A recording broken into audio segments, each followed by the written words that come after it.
Hello, Jacob here.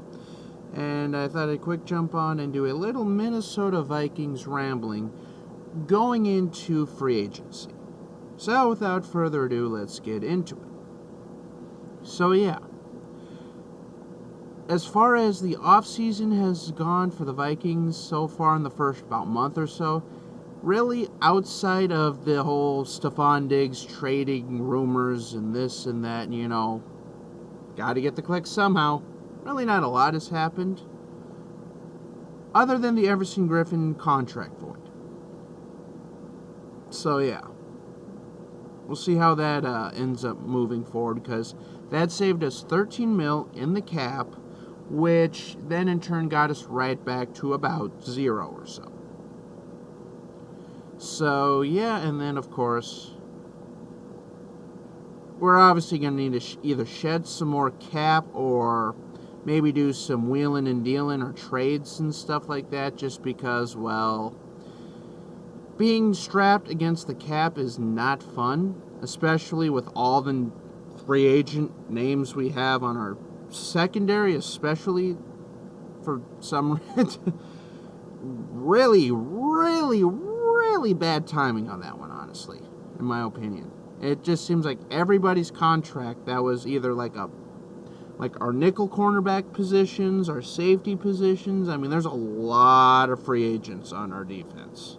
I mean, a lot of free agents. And big names, too. Trey Waynes, Mac Alexander, Anthony Harris, for crying out loud, Andrew Sendejo, Jaron Curse is another one.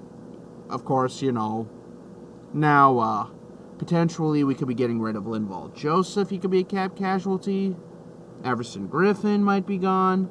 I mean, there is a lot, and I mean a lot, that could be different come week one. So, it'll be interesting to see how this all shakes out and who we end up keeping, if we end up trading anyone, if we sign anyone on the defense, what names are out there. Because I know currently, right now, the big defensive signings that have happened in the NFL right now are the Broncos agreeing with the Jaguars to trade their 4th round pick for A.J. Bouye, which, wow. The Broncos are like, so that pretty much means Chris Harris Jr. is more than likely going to be hitting free agency, which I could see the Vikings maybe trying for if they can free up the cap for him. Yeah, sure, he's kind of older, but still, at this point, he has enough in the tank where I think he can be, at the very least, like Terrence Newman for us, especially if we're going to have a lot of new guys coming in, like potentially a lot of draftees,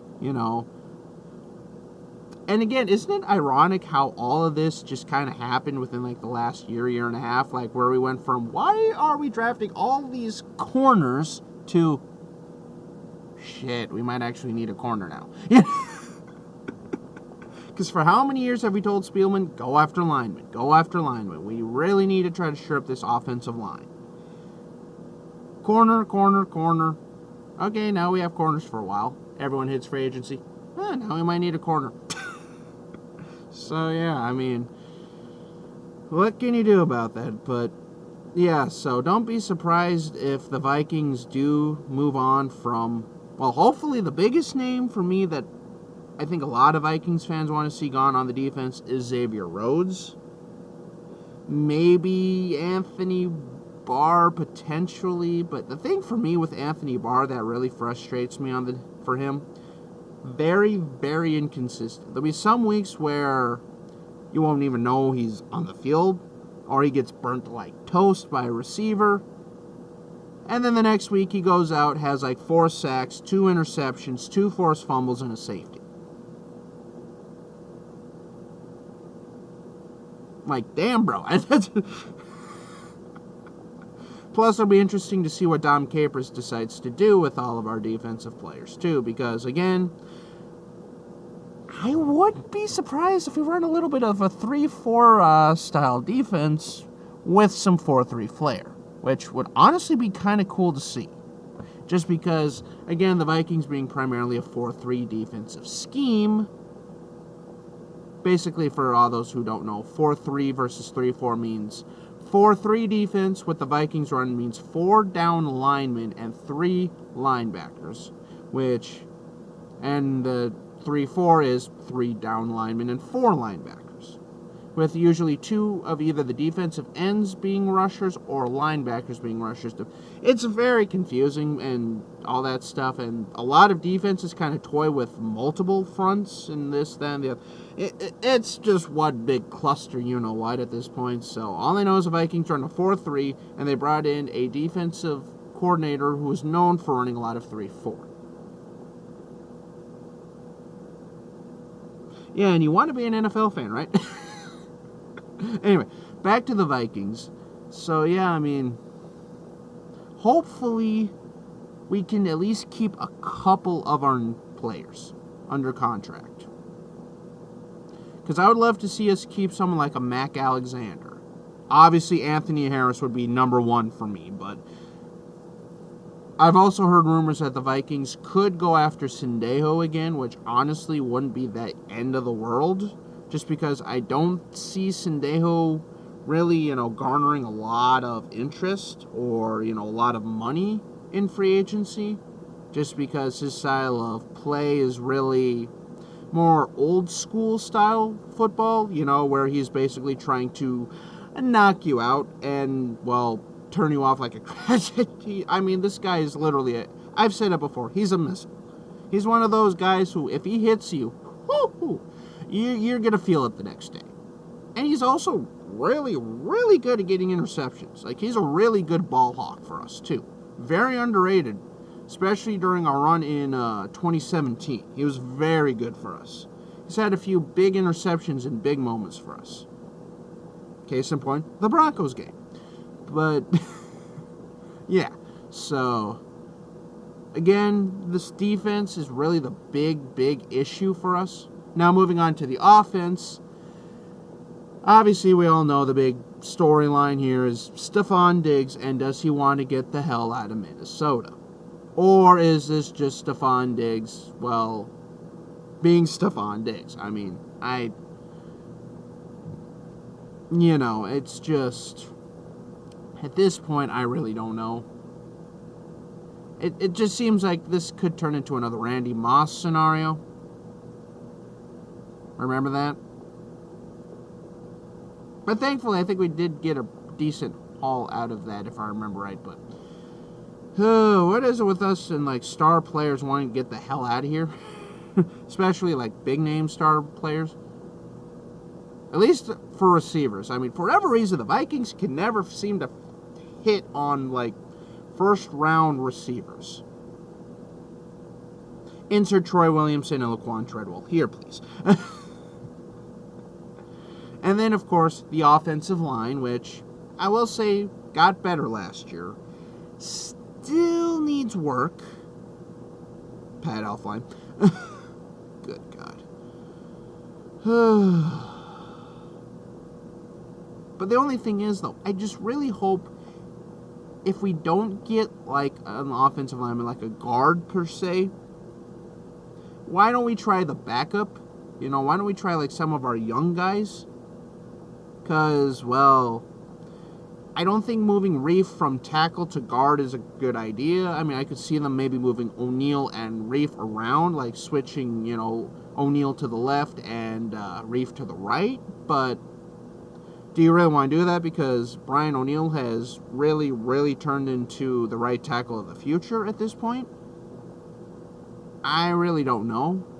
Of course, Josh Klein was pretty well when he was healthy. Garrett Bradbury started off a little rough, but he cleaned it up towards the end, so that's a good sign. And all that. And of course, another elephant in the room, Kirk Cousins.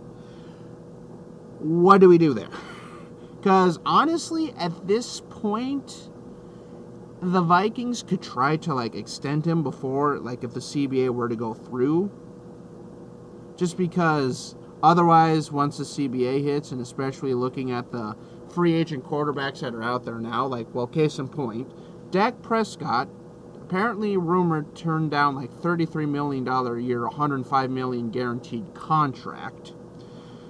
Tom Brady is by far the biggest name in sports right now, especially the NFL, because, well, first time hitting free agency, I've heard basically he wants to go to literally every bleeping team other than the Patriots.